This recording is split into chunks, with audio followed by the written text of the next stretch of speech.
बच्चों, आज हम स्पेशली ये जो छात्र AIEEE का फॉर्म डाले हैं उनके लिए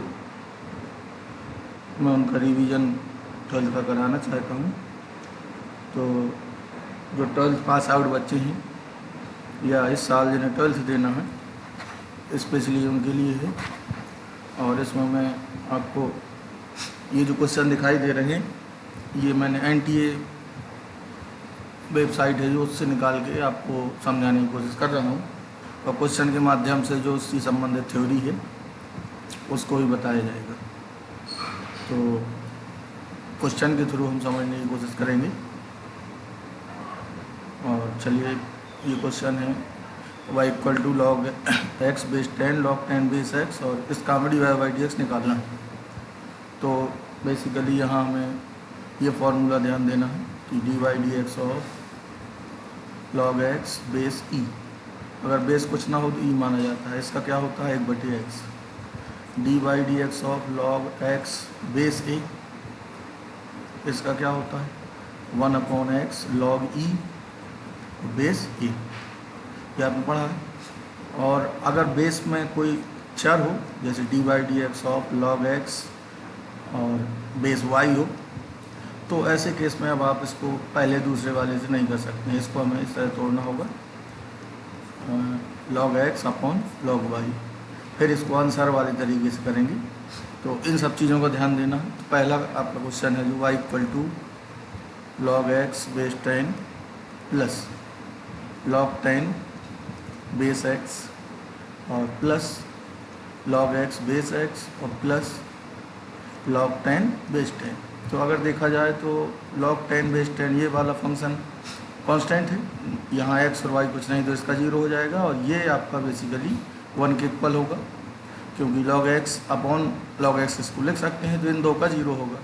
तो आपको इधर डिफ्रेंशिएशन करना है सिर्फ log x बेस 10 का, तो ये होगा 1/x log e बेस 10 और प्लस इसको आप लिख सकते हैं 1/,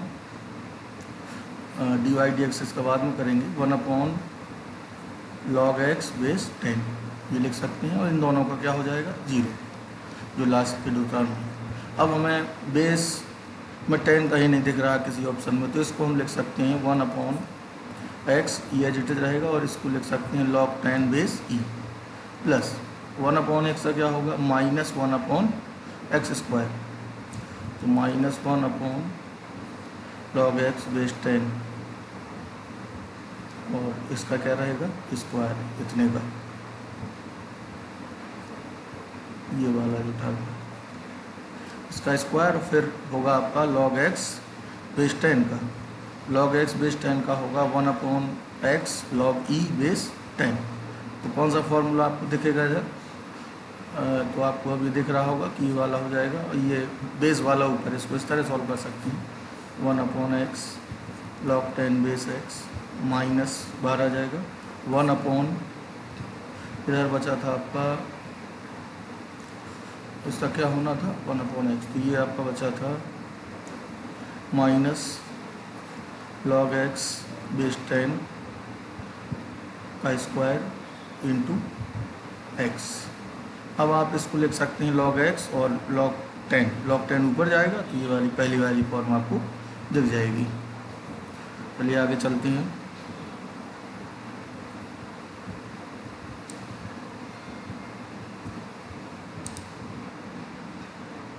ये आपका समृद्ध संख्या पर आधारित है। तो इसमें मुख्य रूप से आपको जो ट्रायंगल इनइक्वालिटी होती है पहले उसको समझते हैं। तो ट्रायंगल इनइक्वालिटी 3 कम्प्लेक्स नंबर हम लेते हैं, Z1 एक ले लिया, ये वेक्टर की तरह होता है और ये Z2, तो ये क्या होगा आपका Z1 प्लस Z2। इसको हम ट्रायंगल इनइक्वालिटी इसलिए बोल रहे हैं क्योंकि ये त्रिभुज है और त्रिभुज में आप जानते हैं कि नहीं भी दो भुजाओं का योग तीसरी से बड़ा होता है। तो अगर हमें भुजाओं की लेंथ चाहिए तो मैग्नीट्यूड ले लेंगे। तो एक रिलेशन इसमें होता है mod Z1 plus mod Z2 always greater than equal to Z1 plus Z2 के मॉड से। भाई ये साइड्स की लेंथ क्या होगी, भुजा की लंबाई होगी, मॉड लगा देंगे सब में। तो एक रिलेशन ये होता है, लेकिन इधर हमें चाहिए इस प्रॉब्लम में क्या है, मॉड जेड 3 से बड़ा दिया है और इसकी न्यूनतम वैल्यू चाहिए। और ज़रा डिफरेंस वाला भी देखते हैं, यहाँ 3 रिलेशन होल्ड करती हैं। एक ये हो गया, दूसरा है आपका मॉड जेड 2, दो लेके चलिए, और जेड 1 प्लस जेड 2 का मॉड, ये ग्रेटर दैन इक्वल टू होगा आपका जेड 1 से, मॉड जेड 1 से। किन्हीं दो का योग तीसरी से बड़ा होता है। इसको इधर ला सकती हैं, तो जेड 1 प्लस जेड 2 का mod greater than equal to होगा mod Z 1 minus mod Z 2। अगर एक की वैल्यू नेगेटिव है तो इधर हम मॉड कह सकते हैं, बड़े में छोटा सब्ट्रैक्ट होगा, ये ध्यान देना। तो यही इधर लगेगा क्योंकि हमें मिनिमम वैल्यू चाहिए। तो इस प्रॉब्लम में आपको मॉड जेड क्या दिया है कि 3 से बड़ा है, और जेड प्लस 1/z का न्यूनतम मान आपको चाहिए, इसकी मिनिमम वैल्यू फाइंड करनी है। मिनिमम के लिए आप ये इस वाले से चलने की कोशिश करेंगे, क्योंकि मिनिमम कब मिलेगा, जब आप इसको प्रूव कर लेंगे greater than equal to something. तो चलिए, एक z1 हो गया z, z2 हो गया 1/z, तो हम इसको लिख सकते हैं z प्लस 1/z का मॉड, और this will be greater than equal to mod z minus 1/mod z, यानी z1 हो गया z और z2 हो गया 1/z। ये कितना गिवन है, z प्लस इसकी मिनिमम वैल्यू चाहिए हमें, तो ग्रेटर दैन इक्वल टू ये कितना 3, और ये है आपका 1/3, तो ये क्या होगा 8/3। यानी यहाँ से हमने प्रूव किया कि z प्लस 1/z बड़ा है किससे, 8/3 से, तो मिनिमम वैल्यू क्या होगी फिर 8/3। तो इस तरह आप इसको कर सकते हैं। अगर मैक्सिमम वैल्यू चाहिए होती तो फिर इनसे निकलता, तो वो क्वेश्चन के हिसाब से आपको सोचना होगा। तो बेसिकली ट्रायंगल इक्वालिटी आपको ध्यान रखना है, और इस तरह के क्वेश्चन यहीं से आपको सॉल्व करने हैं।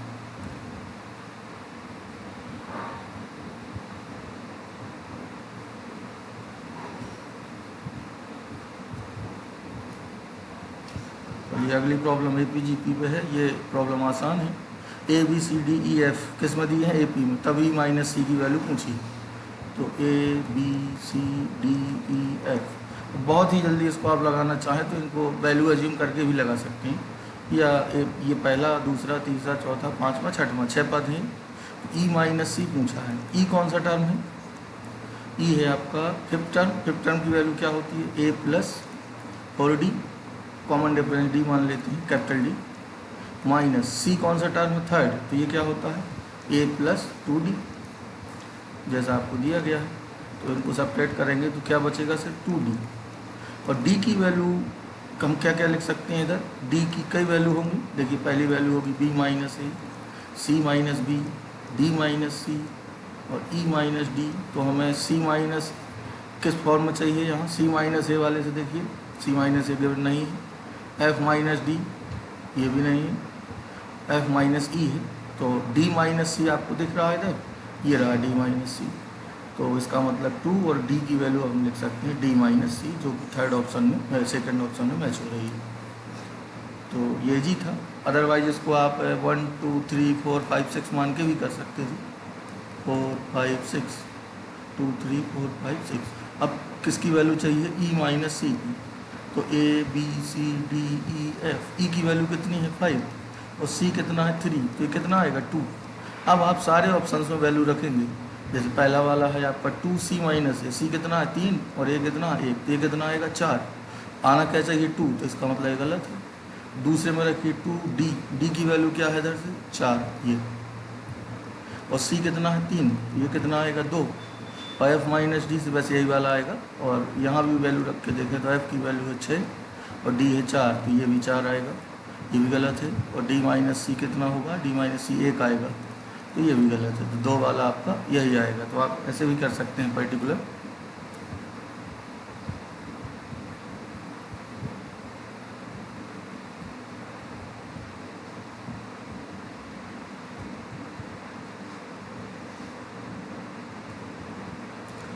ये अगला इंटीग्रेशन पे है। तो इंटीग्रेशन में बेसिकली सबसे ज़्यादा जो क्वेश्चन बनते हैं वो ये फॉर्म होती है, और इसको आप बहुत अच्छे से ध्यान रखिए और प्रैक्टिस रखिए।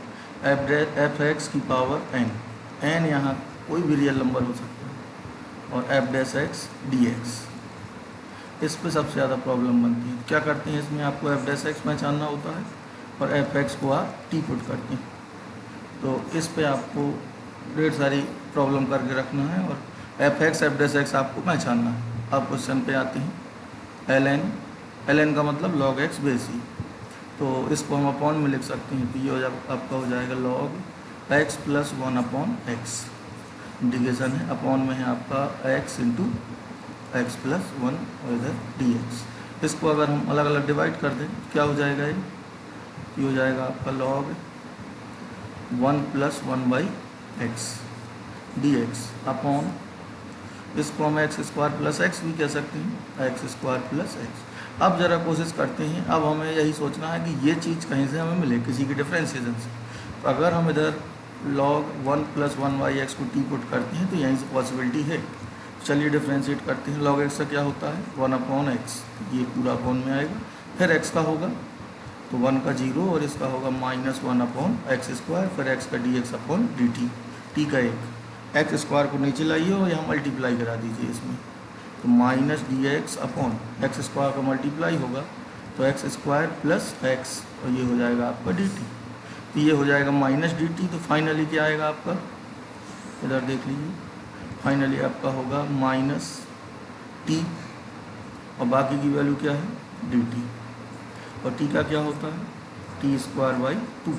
अब टी की वैल्यू रख दीजिए, टी की वैल्यू पुट कर देंगे तो टी क्या है आपका log one plus one by X या log X plus one by X, तो माइनस हाफ आगे रहेगा तो आप ये आपको दिख रहा होगा, फर्स्ट ऑप्शन हो जाएगा इसका।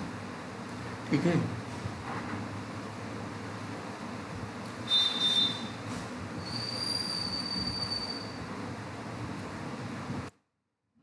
चलिए इसको, ये भी प्रॉब्लम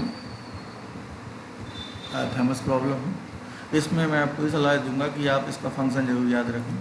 और वैसे इसका डेरिवेशन है पॉलिनोमियल लेके, तो एफ एक्स इंटू एफ एक बटी एक्स बराबर, ये अगर ये गिवन है F of one upon x, अगर ये आपको गिवन है तो इसका फंक्शन हमेशा आएगा F X equal to X की power N plus minus one, इसको आप ध्यान रखेंगे। और एन की वैल्यू और प्लस या माइनस है वो आपका सब्जेक्ट से, इससे जो वैल्यू गिवन होंगी वहाँ से क्लियर होगा कि एन की वैल्यू क्या हो सकती है। तो इधर आपसे क्या पूछा है, जो भी एफ एक्स है उसकी एक्स टेंस टू वन पे लिमिट पूछी है, तो इधर हमें एफ टू दिया है कि एक से बड़ा है, यानी टू की वैल्यू कैसी है ग्रेटर देन वन है, तो इधर हमें वैल्यू चाहिए limit x tends to one, और अगर एफ टू की वैल्यू एक से बड़ी है तो दिस मीन्स हमें पॉजिटिव साइन लेना है एफ एक्स, और एफ एक्स हमें यहाँ लेना है एक्स की पावर एन प्लस वन। अब x equal to one put कर दीजिए तो वन की power N plus one, one पे कोई पावर हो वैल्यू क्या रहेगी वन, तो इसका आंसर हो जाएगा आपका टू। तो आपको बेसिकली ये याद रखना। कभी कभी इसमें इस तरह भी दे देते हैं कि चलिए मैं अलग से बात कर लेता हूँ, यदि क्वेश्चन ही ले लेते हैं एफ एक्स इंटू एफ एक बटे एक्स बराबर एफ एक्स प्लस, यही फंक्शन गिवन है, और एक चीज़ और गिवन है कि एफ टू मान लीजिए दिया, एफ थ्री ले लीजिए, एफ थ्री आपको दिया है 27 और यहाँ 27 नहीं सॉरी 28, और तो कह रहा है कि एफ टू की वैल्यू बताइए क्या होगी। तो इधर आपको अब इससे ही सारी मदद लेनी है। तो फंक्शन हम क्या लेते हैं इस तरह, फंक्शन तो ये होता है एक्स की power N plus minus one. अब हमें यहाँ एन भी चूज करना होगा और पॉजिटिव साइन भी, पॉजिटिव या नेगेटिव क्या है। तो ये तो दिख रहा है कि अगर हम थ्री रखें यहाँ तो थ्री की पावर एन अभी पता करेंगे तो हमें एक ऐड ही करना होगा क्योंकि 27 होता है थ्री की पावर थ्री। तो और एक्स की वैल्यू तो हमें थ्री रखनी है, लेकिन एन हम यहाँ क्या लें, अगर हम एन की वैल्यू थ्री ले लें और प्लस साइन ले लें तो ये अब सेटिस्फाई कर जाएगा। यानी अब हम एक्स इक्वल टू थ्री रखते हैं तो एफ थ्री होगा थ्री की पावर थ्री प्लस वन यानी 28। तो दिस मीन्स ये फंक्शन हो जाएगा। अब एफ टू पूछा है तो एफ टू की वैल्यू क्या हो जाएगी, टू रख दीजिए या 9 हो जाएगी। एफ टू की वैल्यू पूछी थी तो एफ टू की वैल्यू यहाँ क्या हो जाएगी 9। तो आपको ये फंक्शन ध्यान रखना है, यहाँ स्क्वायर है क्यूब है, ये क्वेश्चन पे डिपेंड करेगा। ये प्रॉब्लम आ भी चुकी है जेईई में पहले, इसको किसी भी ढंग से पूछा जा सकता है।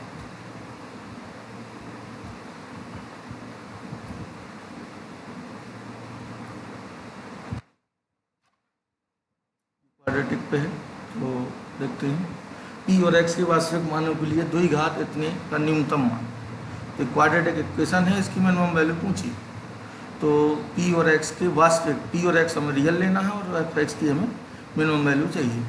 तो चलिए इसको, ये भी क्वेश्चन आपका स्ट्रेट फॉरवर्ड है, तो थोड़ा सा इसमें चीज़ें एक्स्ट्रा लगेंगी। एफ एक्स को हम वाई भी कह सकते हैं। इसमें हम सबसे पहले एक्स वाले टर्म एक तरफ, पी वाले टर्म अलग करते हैं। P square, 2p square common ले लीजिए, जैसा दिख रहा है यहाँ। 2p स्क्वायर कॉमन लेने पे क्या आएगा, ये plus x square minus 2x plus 1 plus 3। हम इसको इस तरह बनाएंगे कि जो भी पॉजिटिव टर्म है वो हमें अलग से दिख जाए। तो ये 2p स्क्वायर और ये है आपका x प्लस 2 का होल स्क्वायर और ये है आपका x माइनस 1 का होल स्क्वायर प्लस 3। आपको किसी भी तरह मिनिमम वैल्यू चाहिए तो जो चीज़ें पॉजिटिव हैं हमेशा, यहाँ पे आपको पूर्ण वर्ग वाले जितने भी पद हैं उन्हें पहले बना लेना है। तो ये इसकी मिनिमम वैल्यू अब 0 होगी, ये 0 होगा, तो मिनिमम वैल्यू इसकी हमें क्या मिल सकती है जब ये दोनों 0 हों, और वो वैल्यू हो सकती है आपकी कितनी, 3। और 3 ये कब होगा, अगर हम x1 लेते हैं तो ये तो 0 हो जाएगा x1 पर, लेकिन ये 0 नहीं होगा, तो हमें p को क्या लेना होगा, हमें दोनों वैल्यू लिखनी है। तो p की वैल्यू हम यहाँ क्या ले सकते हैं, 0, क्योंकि p और q क्या है, कोई भी रियल नंबर है। तो अगर हम p 0 लेते हैं, x को 1 लेते हैं, तो y की मिनिमम वैल्यू हमें क्या मिल जाएगी, 3। तो इधर थोड़ा सा ये आपको ये ध्यान देना है कि सबसे पहले यहाँ हमें इसको इस तरह तोड़ना है कि ये ज़्यादातर होल स्क्वायर वाली चीज़ें बन जाएँ, क्योंकि होल स्क्वायर की मिनिमम वैल्यू क्या होती है, 0। ये तो हमें -2 पे 0 होगा, लेकिन x की वैल्यू एक साथ -2 और 1 नहीं होगी, तो हम p को 0 लेंगे और हम मिनिमम वैल्यू इस तरह प्राप्त करेंगे। तो चलिए आगे।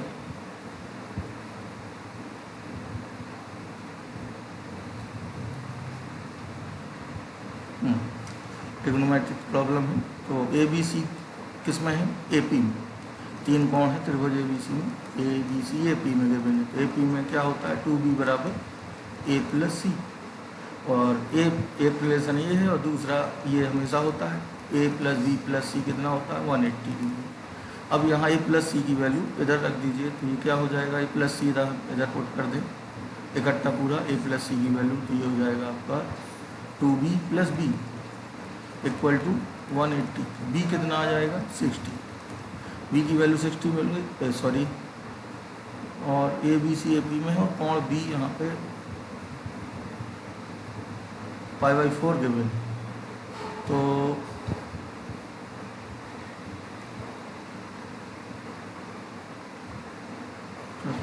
यहाँ ट्रायंगल वाला, चलिए ये दूसरा प्रॉब्लम है, ये ट्रायंगल वाला मैंने ले लिया, चलिए कोई बात नहीं। तो अगर ए पी में गिवन हो तो बी 60 होगा, और ए प्लस सी की वैल्यू क्या हो जाएगी, ए प्लस सी आपका हो जाएगा 120। यहाँ से हम इसका tan लेके एक रिलेशन प्रूव कर सकते हैं।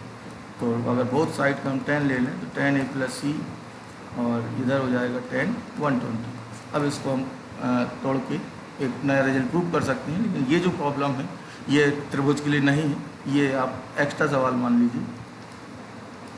आपका ये जो क्वेश्चन है ये ट्रायंगल के लिए नहीं है, जो दिया है उसी के हिसाब से चलना होगा। तो हमें क्या पता है, इधर आपको दिया है ए बी सी ए पी में है, तो 2b बराबर क्या होगा, ए प्लस सी, ठीक है। और बी एंगल कितना दिया है, π/4, तो b को आप इधर रख दीजिए, तो ये कितना हो जाएगा, π/2। तो हमें पता है ए प्लस सी कितना है, π/2, या इक्वल टू हम कह सकते हैं π/2 माइनस सी। अब हमें tan ए tan बी tan सी की वैल्यू चाहिए, न्यूमेरिकल वैल्यू। हम b तो यहाँ डायरेक्ट पुट कर देंगे π/4। अब हमें बेसिकली tan ए इंटू tan सी की वैल्यू चाहिए, तो tan बी तो आप π/4 रखेंगे और बाकी ये वैल्यू इधर से मिलेगी। तो आप बोथ साइड का tan ले लीजिए, इसमें बोथ साइड tan लेंगे तो tan A equal to tan 90 minus C, और tan 90 माइनस सी क्या होगा, cot सी। तो tan ए की वैल्यू आ गई cot सी। अब हमें जो वैल्यू चाहिए उसी को लेते हैं, tan ए tan बी tan सी। tan ए कितना है, cot सी, और b कितना है, π/4 और इंटू tan सी। तो ये सब मिलकर क्या आएगा, tan और cot कैंसिल हो जाएगा, tan π/4 1 होता है। तो इसकी इस प्रॉब्लम का आंसर क्या होगा, 1, ठीक है।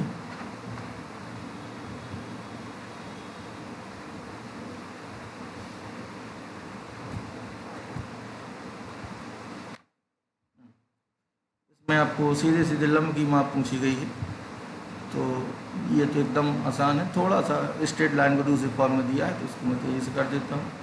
फिर 12 का गुणा कर दीजिए, हमें इसकी -1 से इसकी दूरी यानी लंबवत दूरी कहिए इसे, मिनिमम दूरी भी कहा जा सकता है, वही मिनिमम होती है।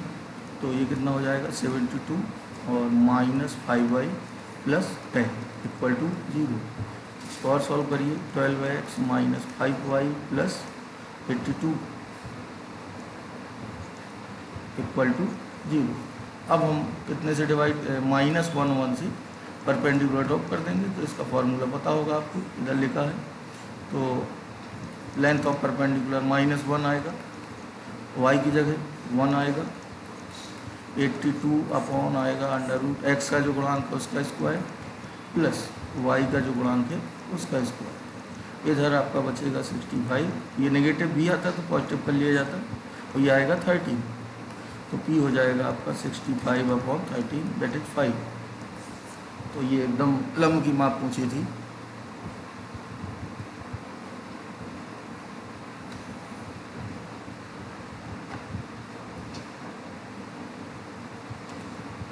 इसमें आपको डिफ्रेंशिएशन वाली प्रॉब्लम है, अवकलनीयता वाली। तो मैंने आपको बताया है कई बार कि जहाँ भी ग्राफ से हम देखेंगे इसे 0 से 2 पाई में हमें वो बिंदु बताने हैं जहाँ पे ये क्या है, अवकलनीय नहीं, उन बिंदुओं की संख्या कितनी होगी। तो चलिए इसमें हम मैक्सिमा ऑफ दिस पहले हम मैक्सिमा मिनिमा की बात कर लें तो क्या होता है। तो इस तरह जब दिया जाएगा तो f(x) = पहले हम 2 के लिए ही बात करते हैं। जैसे प्रॉब्लम होती sin x, cos x, और इसकी कैसी वैल्यू होती है ये, यानी ये पूछा जाता है कि f(x) = maxima of sin x, cos x, तो ये कहाँ अवकलनीय नहीं है। तो ऐसे क्वेश्चंस में आपको पहले दोनों के ग्राफ बना लेने हैं। मान लीजिए 0 से 2 पाई में ही देखते हैं, तो sin x का क्या होता है 0 से 2 पाई में, ये होगा, ये 2 पाई, ये पाई। cos x क्या होगा,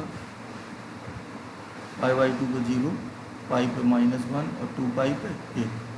तो मैक्सिमा का मतलब है जो पार्ट दोनों के ऊपर है। तो इसको मैं दूसरे कलर से दिखा देता हूँ। ये जो पार्ट है ये दोनों के जो ऊपर रहे, इसको अगर हम अलग से बनाएं तो ये आपका होगा इस तरह।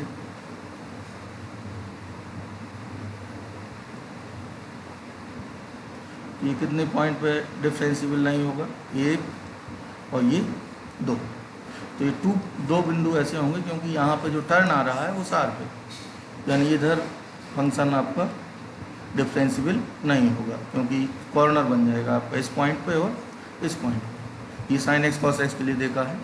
कुछ मॉड में भी देख सकते हैं, y = x - 2 का मॉड हो तो इसका ग्राफ आप इस तरह बनाते हैं। तो ये इसलिए टच मानिए, तो x = 2 पे ये डिफरेंशिएबल नहीं होगा क्योंकि 2 पे टेंजेंट ड्रॉ नहीं होगी।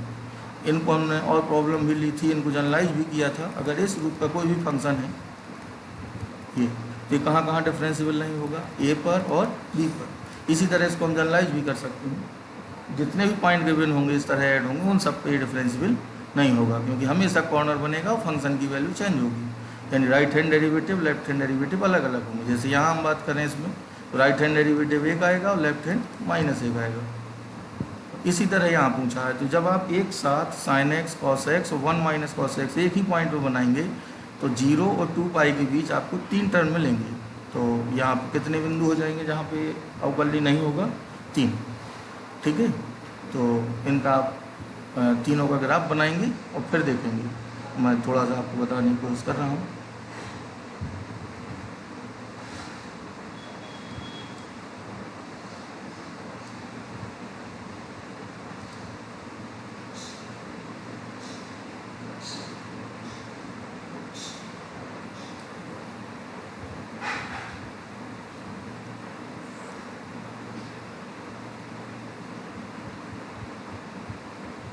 ये sin x हो गया और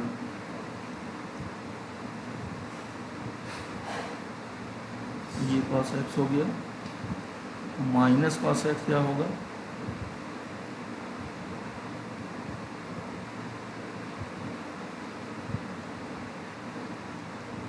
ये माइनस cos x होगा। और एक यूनिट इसे अपवर्ड जब शिफ्ट करेंगे तो ये इधर से आएगा लगभग ऐसा, इसको दूसरे कलर से देख लो।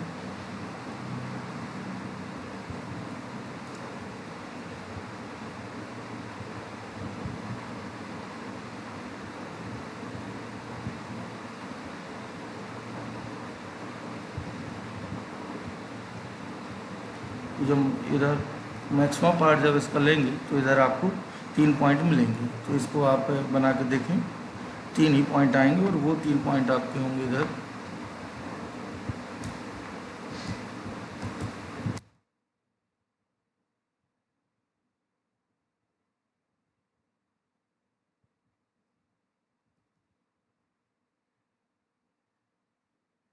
एक पॉइंट होगा आपका π/4, π/2 और 3π/4।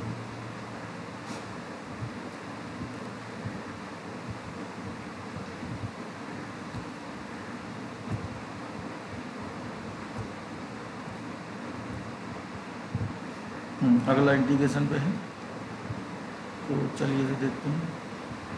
इसमें x cos inverse 1 - x² upon 1 + x², और x पॉजिटिव। तो इसको सॉल्व करना, सबसे पहले आप इसको सॉल्व कर लीजिए अलग से। cos inverse 1 - x² upon 1 + x²। x equal to put करेंगे यहाँ पर tan थीटा, ये होगा cos inverse 1 - tan² upon 1 + tan²। तो ये किसका फॉर्मूला है, cos 2 थीटा का। तो ये क्या बचेगा, 2 थीटा। अब थीटा की वैल्यू रख देंगे तो ये फाइनल आएगा 2 tan इनवर्स x। तो इसको सॉल्व करके आप पहले से ही इसको लिख सकते हैं। अब आप x और ये आपका पूरा सॉल्व होने से आया 2 tan इनवर्स x।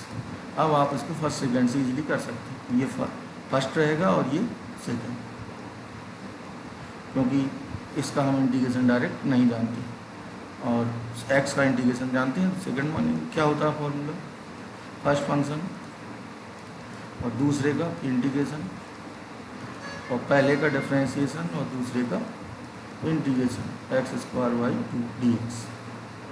2 को अंदर भेज सकती हैं, तो ये हो जाएगा x² tan inverse x minus x² upon x² + 1। तो इधर हम 1 ऐड और सपरेट कर देंगे, dx रहेगा, अलग अलग डिवाइड करिए। तो x² tan इनवर्स x, एक आएगा 1 और 1 का क्या होगा x, और फिर आएगा प्लस का 1 अपॉन 1 + x²। तो इसका इंटीग्रेशन होगा tan इनवर्स x। इसमें tan इनवर्स कॉमन ले लें, tan इनवर्स कॉमन ले लेंगे तो -x, तो आपका ये वाला हो जाएगा। तो यहाँ बेसिकली आपको ये प्रतिलोम फलन सॉल्व करना आना चाहिए। और इधर भी आप चाहें तो इसको अलग से सॉल्व ना करें और इधर ही थीटा रख दें, तो थीटा के टर्म्स में आएगा, फिर आपको थीटा चेंज करना होगा। इसलिए ये बेटर रहेगा कि आप इसको थीटा में ना जाएं, क्योंकि कैलकुलेशन बचेगी।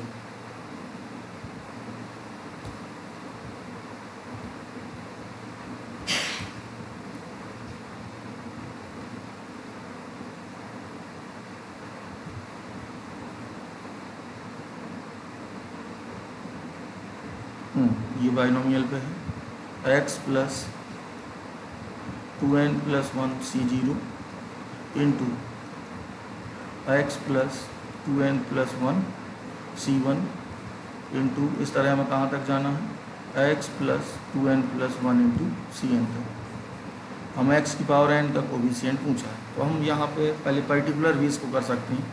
पर्टिकुलर के लिए हम n = 2 लेते हैं। जब n = 2 लेंगे तो आखिरी टर्म कौन सा होगा, इधर 2 रखिए, इसमें 2 रखेंगे। जब n = ये होगा 5c2, यानी 2 तक ही जाएगा। और 2 तक जाने के बाद वहाँ हम किसका कोफिशिएंट देखेंगे, x²। चलिए 2 के लिए बात करते हैं, तो x + n = 2, ये क्या हो जाएगा 5c0 और x + 5c1, और तीसरा होगा x + 5c2, इधर तक आना होगा। तो x + 5c0 क्या होगा 1, और ये क्या होगा 5, और ये होगा आपका x + 5c2 की वैल्यू आप अलग से फाइंड कर लें। तो फैक्टोरियल 5/2 फैक्टोरियल 3, तो 5 और 3 कैंसिल होगा, तो ये 10 आएगा आपका। तो इसको हम मल्टीप्लाई करके इसमें आप कोफिशिएंट ढूंढ लेंगे किसका, x² का, और वो आएगा आपका 16। इसका मल्टीप्लाई कर देंगे जब आप, तो ये टर्म आएगा एक्स क्यूब और प्लस, तो ये आएगा पूरा प्लस और 17x 10 5 15 16 एक्स स्क्वायर इस तरह मिलेगा, माइनस में आएगा। तो कोफिशिएंट क्या होगा इसका, प्लस रहेगा। तो पूरा मल्टीप्लाई करने के बाद इस तरह मिलेगा। तो एक्स स्क्वायर का कोफिशिएंट क्या है, 16। ये 2 के लिए हम देख रहे हैं, इसका मल्टीप्लाई करके चेक करेंगे। तो एक्स स्क्वायर गुणा 16 रहेगा। अब आप n इक्वल टू 2 सारे ऑप्शन में रखेंगे, इसमें 2 रखते हैं तो ये क्या हो जाएगा, 2 की पावर 3, ये 8 आएगा, ये गलत है, 16 आना चाहिए। इसमें 2 रखिए, 2 की पावर 5 -1 31 आएगा, ये भी रॉन्ग है। इसमें क्या होगा, एक कम हो जाएगा और यही वाला सही है। इसमें 2 की पावर 4 यानी 16 एलिमेंट है, 16 आ जाएगा वो। तो ये पर्टिकुलर आप हमेशा कर सकते हैं, बस आखिरी टर्म का ध्यान आपको देना।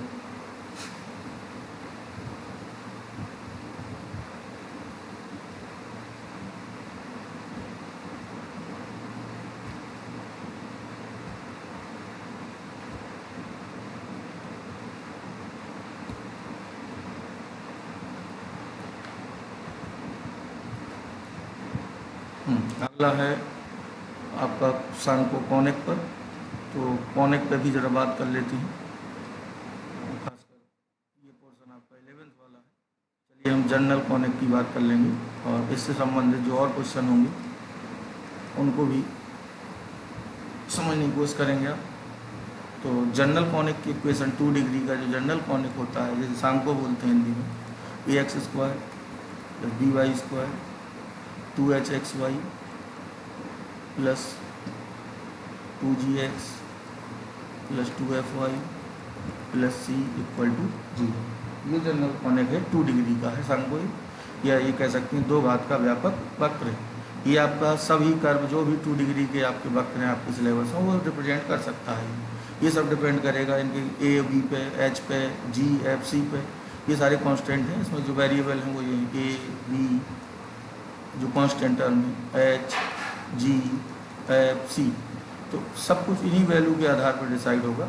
तो इसमें हमने 2 चीज़ें डिफाइन की हैं जनरल कॉनिक में, एक होता है डेल्टा और एक होता है H square minus A B. इन 2 के आधार पर हम ये पता कर लेते हैं कि सांको ये क्या रिप्रेजेंट कर रहा है।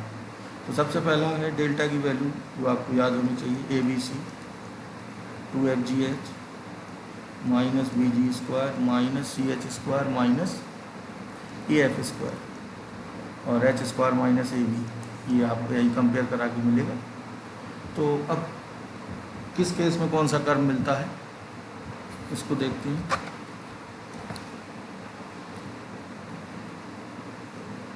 तो सबसे पहले हम कॉनिक, कोई भी कॉनिक हमें चेक करना हो ये क्या रिप्रेजेंट कर रहा है, इसको ऐसा जिम कर लेते हैं कि x square plus 2hxy plus by square plus 2gx plus 2fy plus c equal to 0। तो सबसे पहले हम चेक करते हैं डेल्टा। डेल्टा हम फिर से लिख देते हैं, minus B G square minus C H square minus A F square और H square minus A B. ये 2 चीज़ चेक करना। इसके पहला इसमें केस बनेगा कि जब डेल्टा 0 है और H square minus A B 0 नहीं है, तो ये 2 रेखाएं देता है, 2 रेखाएं रिप्रेजेंट करता है कंबाइंड इक्वेशन को, ये कौन है। दूसरा केस है कि डेल्टा 0 हो और H square minus A B भी 0 है, तो ये 2 समांतर रेखाएं देता है। यानी रेखाएं तो देगा लेकिन वो दोनों लाइंस कैसी होंगी, समांतर होंगी। सॉरी, इधर H square minus A B 0 है। तो 1 मिनट रुकते हैं।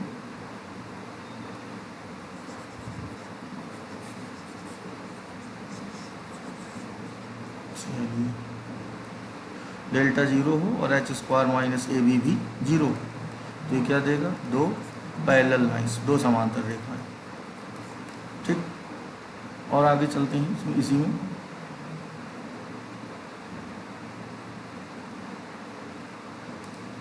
तीसरा केस इसमें होगा कि डेल्टा 0 ना हो और H square minus A B 0 हो। फंक्शन से निकाला जाएगा ये, तो ये परवलय देगा। और उत्केंद्रता भी इसकी आपने देखी होगी, उत्केंद्रता इसकी एक होती है। और चौथा केस है इसमें कि डेल्टा जीरो ना हो और H square minus A be greater than zero, तो ये अति परवलय देता है और इसकी उत्केंद्रता हमेशा एक से बड़ी होती है। पांचवा केस है डेल्टा जीरो ना हो और H square minus A be less than zero हो, तब ये क्या देता है, दीर्घवृत्त। तो दीर्घवृत्त की उत्केंद्रता आपकी एक से छोटी होती है। तो अब आप इस प्रॉब्लम में बहुत आसानी से डेल्टा और ए बी सी चेक कर सकते हैं। चलिए कैलकुलेशन करते हैं। सबसे पहले इसमें ए की वैल्यू कितनी है, इसको कंपेयर करा देंगे आप। तो ए मिलेगा आपको 1 और 2h(x,y) होता है तो h की वैल्यू होगी √3, b होगा 3 और 2g(x) होता है तो g कितना होगा -3/2 और 2f(y) तो f होगा -3√3/2, कांस्टेंट टर्म में -4। तो डेल्टा निकालेंगे और H square minus A B, तो H square minus A B आप पहले ही निकाल सकते हैं। तो एच स्क्वायर मीन्स √3 का स्क्वायर, ए की वैल्यू 1 और बी की वैल्यू 3, तो ये कितना आएगा 3 - 3 0। तो जब ये 0 आ रहा है तो इसका मतलब है कि ये इनमें से तो नहीं होगा, दीर्घवृत्त अति परवलय तो ये नहीं होगा। अब हमें ये देखना होगा कि डेल्टा क्या है। डेल्टा की वैल्यू लिखते हैं, ए बी सी इसी में वैल्यू रखेंगे, पहले लिख देते हैं।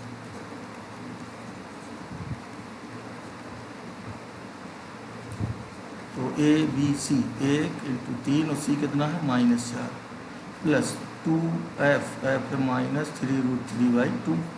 इस तरह सारी वैल्यू रखेंगे तो डेल्टा भी आपका क्या आएगा 0। तो delta 0, H square minus A B 0, तो इसका मतलब ये दोनों लाइंस कैसे होंगी, समांतर। और आप लाइंस को फाइंड गुणनखंड करके लाइंस निकाल के भी कर सकते हैं और बाकी इस तरह भी कर सकते हैं। ये जनरल लिखता हूँ।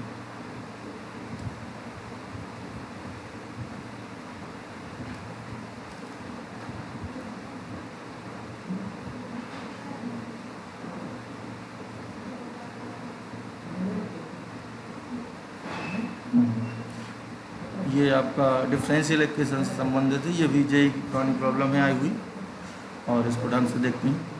वर्तमान में एक फर्म 2000 वस्तुओं का निर्माण कर रही है। यह अनुमान लगाया जाता है कि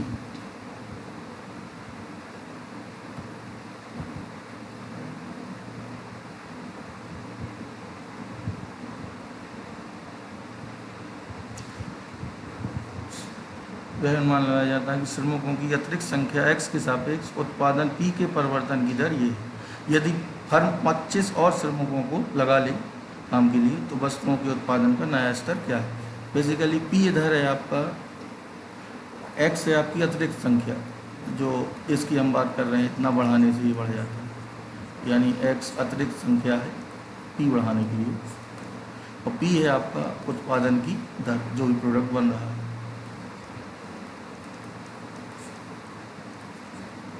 आपको dp/dx गिवन है, किसके रिस्पेक्ट में p की देख रहे हैं, dx मीन्स अतिरिक्त संख्या है जो उसके रिस्पेक्ट में, और वो कितना है 100 - 12√x। अब वो ये कह रहे हैं कि यदि इतने और बढ़ा दिए जाएं तो नया दर क्या होगी, यानी आपको ये कह रहा है कि जब x 25 हो जाए, ये ज़रा ध्यान दीजिए, जब x 25 हो तब p क्या होगा, ये पूछा। ऐसे केस में हमें c भी फाइंड करना होता है। उसके लिए हम ये कंडीशन इनिशियल रहेगी कि जब t 0 हो, ये जो 2000 दिया है, जब t 0 है यानी जब से हम अपना एक्सपेरिमेंट शुरू कर रहे हैं, तब p की वैल्यू क्या है, t 0 है कहिए या समय शुरू हुआ है उस समय जो आपका ये अतिरिक्त संख्या थी वो क्या थी 0, या ये भी कह सकते हैं t 0 पर x क्या है 0, और p कितना है उस केस में 2000। इसी निकालने के लिए कंडीशन दी जाती है। अब हम इसको इंटीग्रेट करके p और x में रिलेशन फाइंड करेंगे और फिर x = 25 पर p फाइंड करेंगे। तो dp/dx, तो dx को आप इधर ले आएँ, चर पृथक्करण से होगा x की पावर 1/2 इंटू dx। तो सीधे इंटीग्रेट कर दीजिए, dp का क्या होगा p 100 का होगा 100x और 12 x की पावर 1/2 का होगा 3/2 प्लस c। तो p हो जाएगा 100x - ये आपका होगा 8x√x प्लस सी।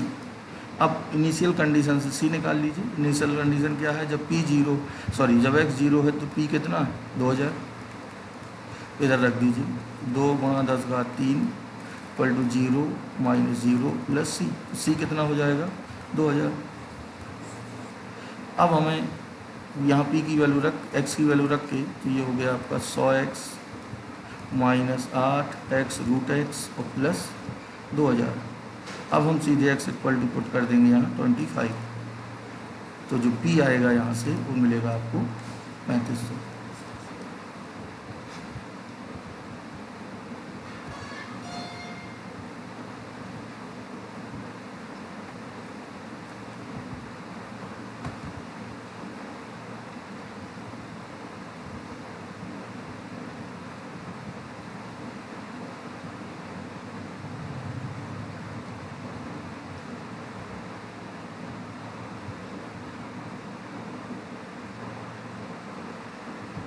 तो अब इस सवाल में आते हैं। R से R में ये डिफाइन है आपका, और f of t plus x हमें गिवन है। तो देखते हैं इसको, f t प्लस x कितना गिवन है, 1 प्लस 1 माइनस 3f(x), 3f(x) का होल स्क्वायर माइनस f(x) का क्यूब, और पूरे की पावर है आपका 1/3। तो f(x) को इधर हम कॉमन ले लें, अगर 3f(x), तो ये आपको दिख रहा है, ये आपका a क्यूब, ये b क्यूब, 3ab और a माइनस b। तो ये आपका पूरा होल क्यूब है 1 माइनस f(x) का होल क्यूब। ये क्या है 1 माइनस f(x) का होल क्यूब, इसकी पावर कितनी है 1/3, तो 3 कैंसिल आउट हो जाएगा। तो ft प्लस x आपको मिलेगा 1 प्लस 1 माइनस f(x). तो ये आपको हो गया ft plus x equal to 2 minus f(x).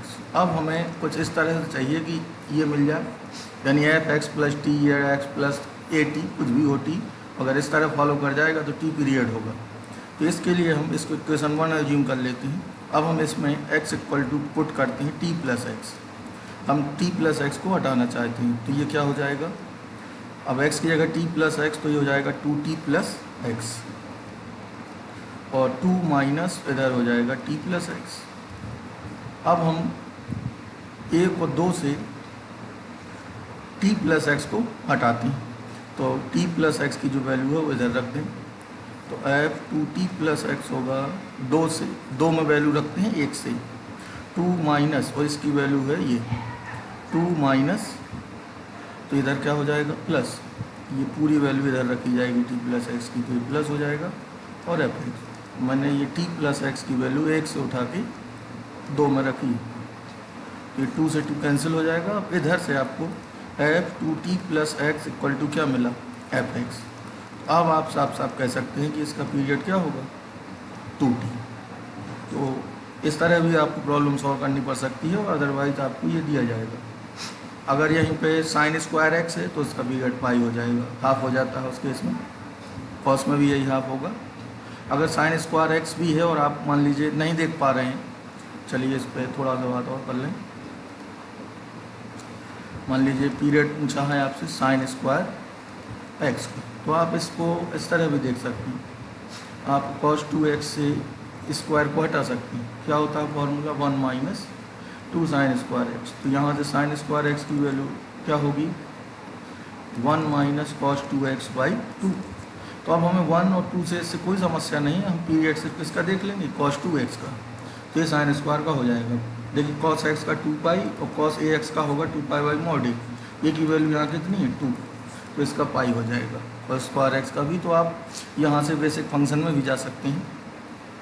और इस पर बहुत ज़्यादा प्रॉब्लम तो नहीं, एक प्रॉब्लम जनरली पूछ दी जाती है।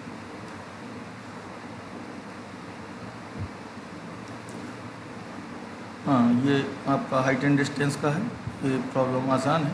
ए बी एक ऊर्ध्वाधर मीनार है, बिंदु ए जमीन पर है, सी ए बी का मध्य बिंदु। तो देखिए ये हो गई मीनार, ए बिंदु कहाँ है? ज़मीन पर। तो ए आप ले लेंगे ये, और मीन आर में बी ये टोटल हो जाएगा। सी ए बी का मध्य बिंदु है ये सी हो गया। भाग सी बी जमीन पर एक बिंदु पी है, तो ये पी हो गया। इस पर कितना कोण अंतरित करता है? अल्फा। अंतरित कोण का मतलब है पूरा भाग सी बी, और सी बी भाग को हम पूरा देखेंगे तो इस तरह रेज कवर हुई, यानी जब भी अंतरित कोण दिया हो तो आप इस तरह बनाएंगे, इसको क्षैतिज से नहीं बनाएंगे। यदि और क्या गिवन है? यदि A P equal to N A B, और हमें ये भी पता है कि ए सी इक्वल टू है आपका बी सी, और ये भी कह सकते हैं कि A C equal to A B by two. Mid point हमें दिया है। इस एंगल को हमें पता नहीं तो इसको हम अज्यूम कर लेते हैं थीटा है। हमें ये रिलेशन लाना है अल्फ़ा और एन में, जो गिवन कंडीशन है। तो सबसे पहले हम लगाते हैं टेन अल्फ़ा प्लस थीटा।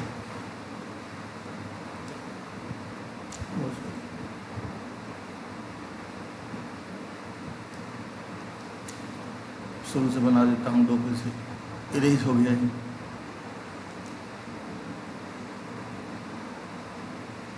ये लीजिए पी ए बी, ये सी है, मिड पॉइंट है, अल्फ़ा थीटा, और ए पी गिवन है आपको N A B.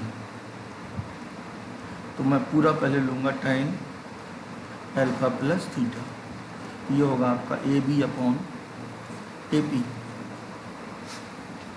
A B upon A P.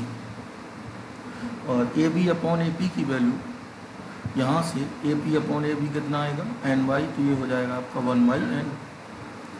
और इसको तोड़ता हूँ मैं, tan alpha plus tan theta upon 1 minus tan alpha into tan theta equal to 1/n। अब टेन थीटा हमें हटाना होगा, तो इसको एक अज्यूम कर लेते हैं।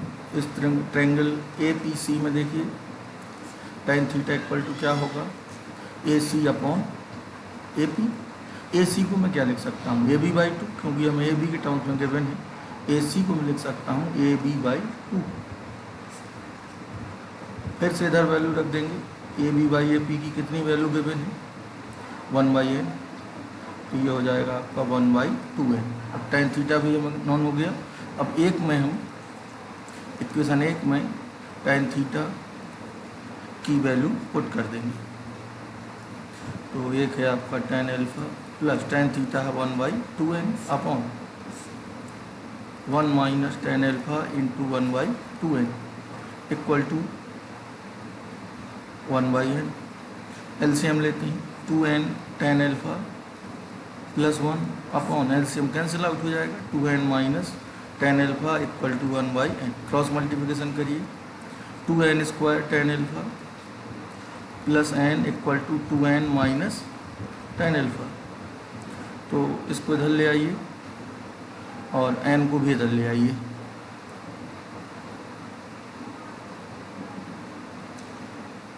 तो ये आपका कौन सा प्रूव हो जाएगा? तीसरा वाला, डी वाला, सॉरी। ये कैलकुलेशन आसान थी।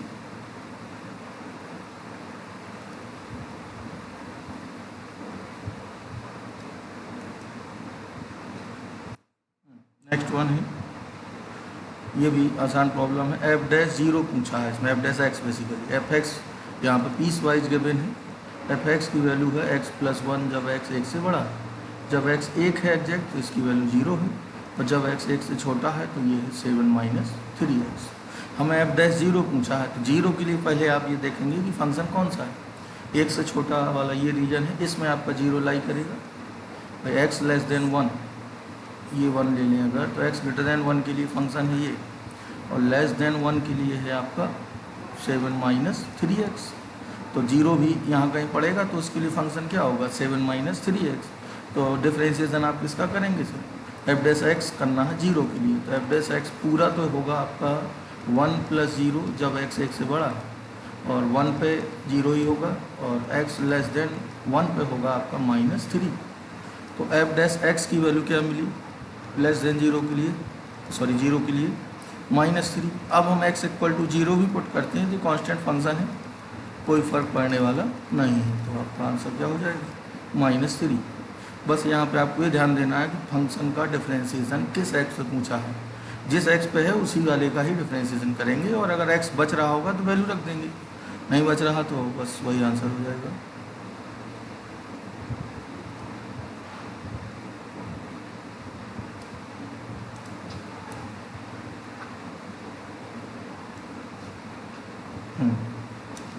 अगला है next one, x equal to -1 और x इक्वल टू 2 पर फलन चरम बिंदु हैं। चरम बिंदु मतलब उच्च निम्न दोनों हो सकते हैं। एफ एक्स हमें गिवन है अल्फा लॉग x का मॉड, तो इसमें मॉड से आप डरेंगे नहीं, x का हमेशा पॉजिटिव चीज़ का ही लॉग लिया जाता है, तो आप लॉग x समझ के ही चलेंगे, वो मॉड तो होता ही होगा।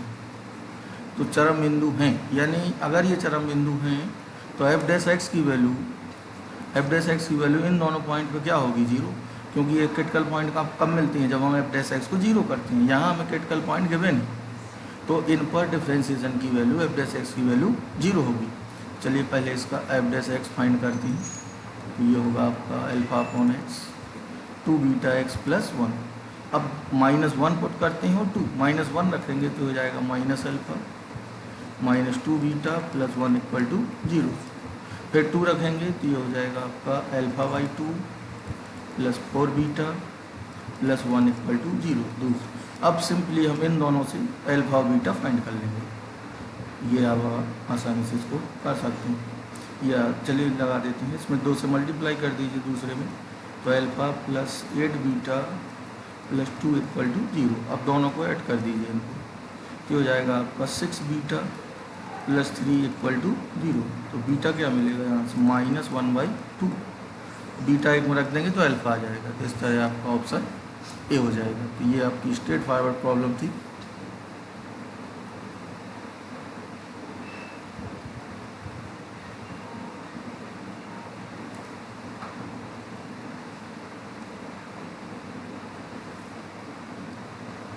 ये आपका डोमेन पे बेस्ड है। वैसे तो हम इन जनरल अगर डोमेन में बात करें पॉजिटिव में, तो साइन इनवर्स एक्स होता है cos inverse √1 minus x square. इधर एक्स क्या है, एक्स यहाँ पे आपकी निगेटिव वैल्यू ले रहा है, तो जब एक्स निगेटिव है तो साइन इनवर्स एक्स में एक्स निगेटिव है ये, और जब एक्स नेगेटिव है तो हम X equal to minus X ही मान लेती हैं, तो ये क्या हो जाएगा माइनस साइन इनवर्स एक्स। अब इसको सारी वैल्यू कॉस में दिख रही हैं, तो साइन इनवर्स एक्स को आप लिख सकते हैं cos inverse √1 minus x square. तो ये सीधा डोमेन पे बेस्ड है।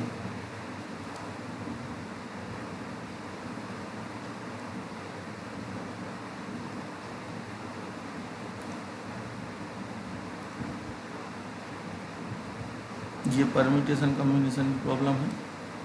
इसमें गोल मेज के चारों ओर अगर हमें n व्यक्तियों को गोल मेज के, इसके पहले हम बात करते हैं, अगर स्ट्रेट लाइन में हमें n व्यक्तियों को बिठाना है, स्ट्रेट लाइन या कहीं भी पंक्ति के रूप में, तो इसके तरीके क्या होते हैं, फैक्टोरियल है। अगर इन्हीं को हमें गोल मेज पर बिठाना है तो जो अगर हम इसको इस सीधे स्ट्रेट लाइन के हिसाब से भी लगाना चाहें तो फैक्टोरियल n होंगे, लेकिन किसी भी पोजीशन के सापेक्ष इसके कितने बराबर पार्ट हो जाएंगे, n, तो n पार्ट में डिवाइड होगा। हम कहीं से भी शुरू कर सकते हैं, इसको एक बार तोड़ देते हैं, n से कैंसिल हो जाएगा। तो यहाँ से जो फॉर्मूला बनता है वो ये, यानी हमें n व्यक्तियों को, n भिन्न भिन्न वस्तुओं को गोल मेज पर अगर रखना है, अरेंज करना है, तो उसके प्रकार होंगे n-1। यहाँ याद रखिएगा कि अगर फूलों की माला है या एक सी चीज़ें हैं तो फिर ये हाफ हो जाता है, 2 पार्ट हो जाएंगे इसके, n-1/2। इधर अगर व्यक्ति हैं तो n-1। अब प्रॉब्लम पे आते हैं। एक वृत्ताकार मेज है आपकी, ये मान लिया वृत्ताकार मेज है,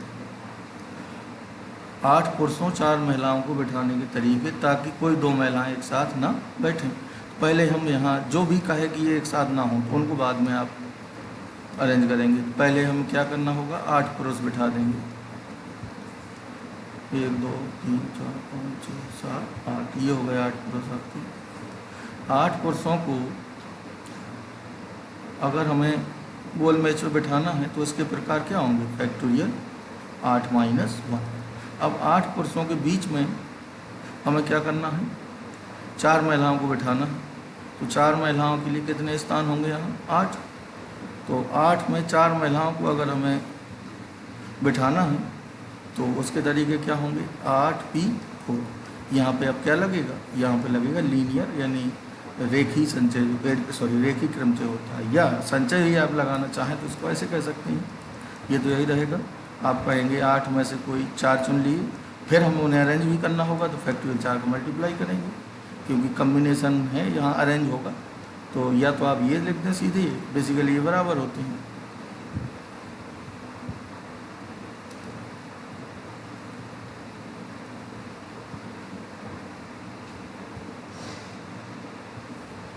ये प्रॉब्लम आपकी ट्रिग्नोमेट्रिक बेस्ड प्रॉब्लम है और ये सीधा सीधा मैक्सिमम मिनिमम वैल्यू पर है।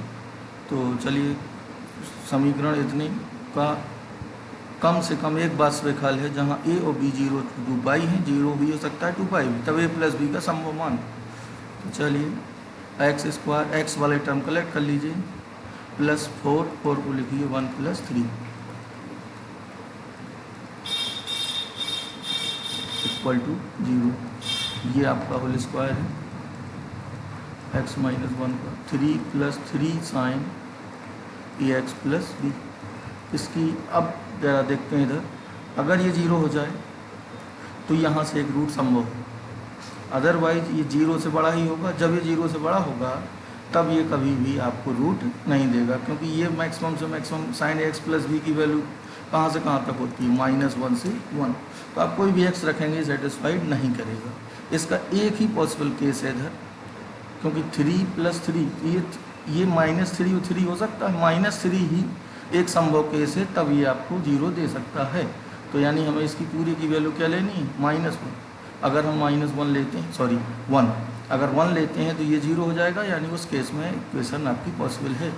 तो मैं इसमें x = 1 पुट करूँगा। ऐसे क्वेश्चंस में आपको सॉल्व नहीं करना है, यहीं से देखना है कि क्या संभव है। तो x = 1 पे ये 0 हो जाएगा और ये होगा 3 + 3 sin a + b = 0। अब 3 को उधर ले जाके इसको काट देंगे तो sin a + b बचेगा आपका -1। अब -1 साइन में कितने की वैल्यू है, साइन हमें a + b पूछा है, -1 साइन माइनस, तो ये कितना होता है 90, 270, और 270 को पाई में क्या लिख सकते हैं,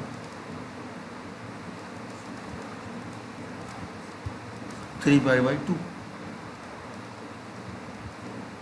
तो a + b की वैल्यू क्या रहेगी, 0 to 2 पाई लेना है हमें, a और b 0 और 2 पाई के मध्य। तो a + b हमें मिला आपका 3π/2। 3π/2 किसी ऑप्शन में नहीं है। अगली वैल्यू देखते हैं, अगला कहाँ नेगेटिव होगा साइन।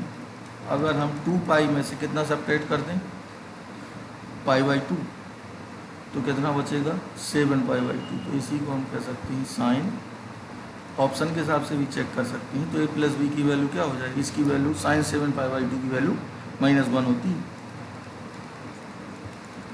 तो इस आधार पर हमें, क्योंकि ये और ये वैल्यू नहीं देंगे, ये तो ज़्यादा हो जाएगा, तो यहाँ बेसिकली यही ध्यान देना है, इसकी मैक्सिमम मिनिमम वैल्यू। और sin ax + b जो फंक्शन है, इसमें a और b और x कुछ भी हों, ये जो वैल्यू देगा इनपुट आउटपुट में, ये -1 से 1 के बीच ही देगा। तो इस आधार पर हमें सोचना है कि ये -3 होगा, तभी इस 3 को कैंसिल कर पाएगा और x = 1 होगा। तो इस आधार पर आपको इसको लगाना है।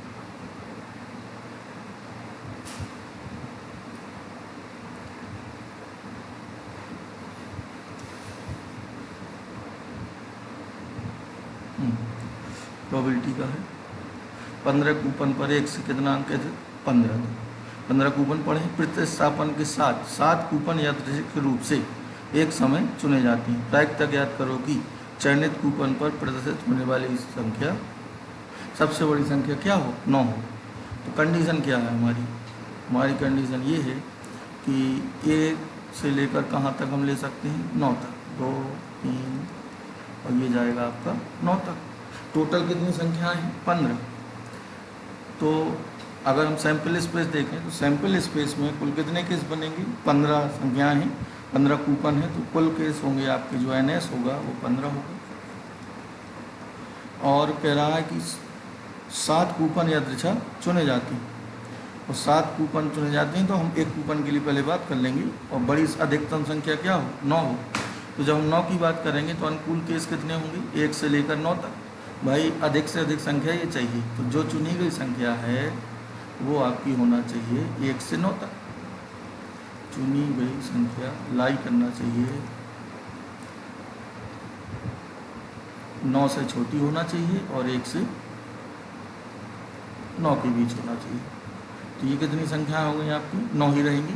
तो 9 संख्याएं चुनने के प्रकार क्या होंगे? एक कूपन हम निकालेंगे पहले, तो इसकी प्रायिकता होगी आपकी, अनुकूल घटनाएं 9 और कुल घटनाएं कितनी हैं? 15। तो प्रोबेबिलिटी आपकी हो गई 3/5। तो ये तो हुआ एक कूपन के लिए। अब हमें यहाँ कितने कूपन निकालना है? 7 कूपन। तो एक कूपन का 3/5 है, तो 7 कूपन के लिए प्रायिकता क्या हो जाएगी? 3/5 की पावर 7। तो आपका बी वाला हो जाएगा।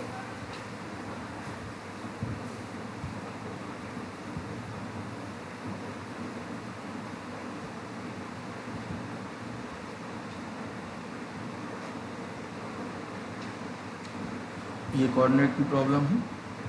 तो इसमें क्या है? ओ मूल बिंदु है और ओ पी ओ क्यू वृत्त इतने पर भिन्न भिन्न स्पर्श रेखाएं हैं, तब त्रिभुज ओ पी क्यू पर परिकेंद्र निकालना है। देखिए जरा, एक जनरल सर्किल मान लेते हैं। ये हो गया, ये हो गया आपका एक्स वाई अक्ष।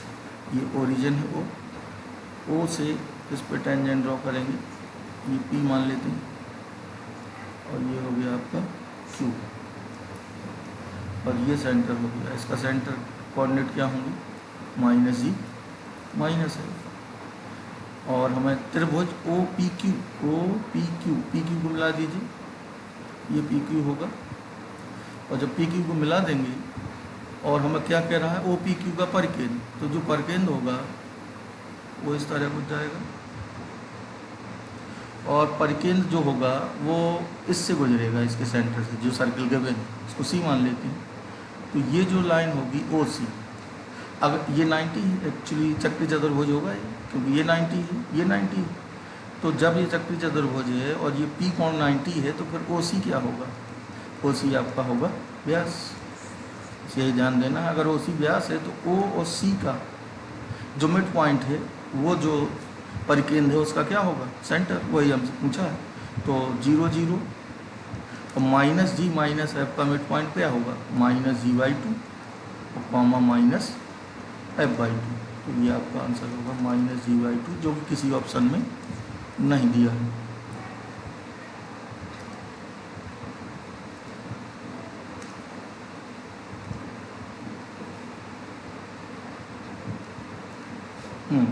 ये एकदम कैलकुलेशन बेस्ड है। मैं सूत्र लिख देता हूँ। 3 भुजाओं की लेंथ दी है, A 26, B 28 और C दी है 30। तीनों को ऐड कर दीजिए, 2s होता है A + B + दैट इज 4 आएगा इधर, और ये हो जाएगा 3 6 8 84। तो s क्या हो जाएगा? 42। अब जो इन सर्कल होता है उसकी रेडियस होती है डेल्टा अपॉन s। डेल्टा होता है ट्रायंगल का एरिया। तो ये होगा आपका √s s - a s - b × s - c upon s कितना है? 42। तो ये आप कैलकुलेशन बहुत इजीली कर सकते हैं। तो ये दिख रहा है आपका 8 आएगा। तो सीधा सीधा सूत्र बेस्ड थी प्रॉब्लम।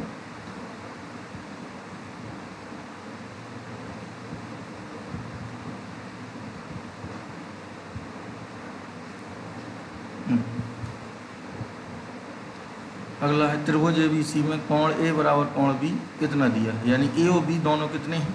1/2 साइन वर्स, ये गिवन है।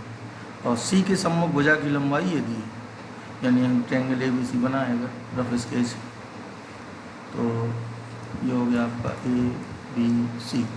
A एंगल और B एंगल इक्वल है। C की बात नहीं की है, कोण C के सम्मुख भुजा की लंबाई पूछी है, यानी AB लेंथ हमें चाहिए। और फिर हमें क्षेत्रफल चाहिए त्रिभुज ABC का। कोण A कोण B दोनों इतने गिवन हैं। तो हमें इस आधार पे ये पता लगाना है कि इनकी वैल्यू है क्या। और ऐसे क्वेश्चंस में आपको ये बेसिकली देखा जाए तो प्रतिलोम फलन की ही कैलकुलेशन हमसे करा रहा है। तो हम इन्हीं को सॉल्व कर लेते हैं। 2 को इधर ले आते हैं, तो 2a कोण 2b बराबर हो जाएगा sine inverse √6/1 + 2√3 plus sine inverse 1/√3। अब हमें इसे सॉल्व करना होगा। तो सबसे पहले हम इसको sine inverse x + sine inverse y भी लगा सकते हैं, और टेन में भी कन्वर्ट कर सकते हैं, सभी से चलेगा। दोनों को टेन में ले जाएं या sine inverse x plus sine inverse y लगाएं। क्या होता है फॉर्मूला इसका, ये पूरा एक्स ये वाई, फॉर्मूला लिख देता हूँ, sine inverse x under root one minus y square plus y under root one minus x square. ये पूरा सॉल्व करने पे आपका आएगा साइन इनवर्स, मैं यहाँ डायरेक्ट लिख देता हूँ, आप कैलकुलेशन कर लेंगे, थोड़ा कैलकुलेशन होगी। ये आपका होगा 120, ये आएगा इधर आपका साइन इनवर्स √3/2 पूरा सॉल्व के बाद। और √3/2 कितने की वैल्यू है, 120 की भी है और 60 की भी है, तो इधर हमें लेना है 120। तो ये 2b और 2 ये दोनों कितने आएंगे, 120 है। 10 से भी इसको कर सकते हैं जैसा इधर लगा है, ये देखिए 10 में बदला है इसको, दोनों को ट्रेंगल बना के अलग से, फिर tan बस x प्लस वाई लगाया है तो हमारा tan बस माइनस √3 आया है, तो उधर से भी आएगा आपका 120। तो a और b कितने हो जाएंगे, 2a एंगल और 2b एंगल दोनों आ रहे हैं 120, तो a और b हो जाएंगे आपके 60। अब ज़रा कौन सी भी निकालते हैं, cos c होगा a square plus b square minus c square.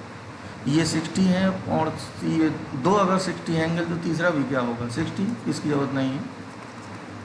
तो तीनों एंगल 60 हैं तो ये समबाहु त्रिभुज है, और समबाहु त्रिभुज में सभी भुजाएं बराबर हैं, तो यहीं से हम क्षेत्रफल अब ईजिली फाइंड कर लेंगे। तो ये होगा √3/4 भुजा स्क्वायर, भुजा कितनी 36 और इसका स्क्वायर होगा और √3, तो ये कितना आ जाएगा आपका 27 वर्ग पाई। बेसिकली इसमें हमें मुख्य रूप से पहले ये प्रूव करना था कि ये समबाहु त्रिभुज है, ये दोनों एंगल आपके ए और बी इक्वल हमें दिए थे, दोनों एंगल आपके निकल आएंगे, दोनों एंगल अगर इक्वल हैं तो तीसरा आसानी से निकल आएगा।